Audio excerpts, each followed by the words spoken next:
17ஆம் சங்கீதம். கர்த்தாவே, நியாயத்தை கேட்டருளும், என் கூப்பிடுதலை கவனியும். கபடமில்லாத உதடுகளிலிருந்து பிறக்கும் என் விண்ணப்பத்திற்கு செவிகொடும். உம்முடைய சந்நிதியிலிருந்து என் நியாயம் வெளிப்படுவதாக. உம்முடைய கண்கள் நியாயமானவைகளை நோக்குவதாக. நீர் என் இருதயத்தை பரிசோதித்து காலத்தில் அதை விசாரித்து என்னை புடமிட்டு பார்த்தும் ஒன்றும் காணாதிருக்கிறீர்.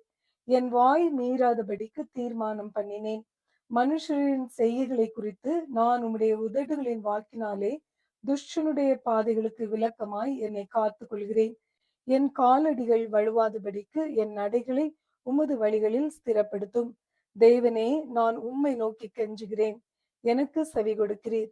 என்னிடத்தில் உம்முடைய செவியை சாய்த்து என் வார்த்தையை கேட்டருளும்.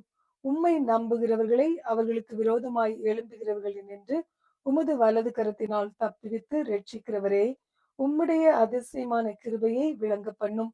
கண்மணியைப் போல என்னை காத்திருளும். என்னை ஒடுக்குகிற துன்மார்க்கருக்கும் என்னை சூழ்ந்து கொள்கிற என் பிராண பகைஞருக்கும் மறைவாக உம்முடைய செட்டுகளின் நிழலிலே என்னை காப்பாற்றும். அவர்கள் நினந்துண்ணி இருக்கிறார்கள், தங்கள் வாயினால் வீம்பு பேசுகிறார்கள். நாங்கள் செல்லும் பாதைகளில் இப்பொழுது எங்களை வளைந்து கொண்டார்கள். எங்களை தரையிலே தள்ளும்படி அவர்கள் கண்கள் எங்களை நோக்கி கொண்டிருக்கிறது.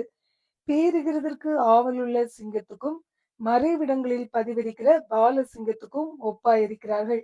கர்த்தாவே, நீர் எழுந்திருந்து அவனுக்கு எதிரிட்டு அவனை மடங்கடியும். கர்த்தாவே, என் ஆத்மாவை துன்மார்க்கருடைய கைக்கு உம்முடைய பட்டயத்தினால் தப்புவியும். மனுஷருடைய கைக்கும் இம்மையில் தங்கள் பங்கை பெற்றிருக்கிற உலக மக்களின் கைக்கும் உம்முடைய கரத்தினால் என்னை தப்புவியும். அவர்கள் வயிற்றை உமது திரவியத்தினால் நிரப்புகிறீர். அவர்கள் புத்திர பாக்கியத்தினால் திருப்தி அடைந்து தங்களுக்கு மீதியான பொருளை தங்கள் குழந்தைகளுக்கு வைக்கிறார்கள். நானோ நீதியில் உம்முடைய முகத்தை தரிசிப்பேன். நான் விழிக்கும் போது உமது சாயலால் திருப்தியாவேன். 17ஆம் சங்கீதம் நிறைவு பெறுகிறது.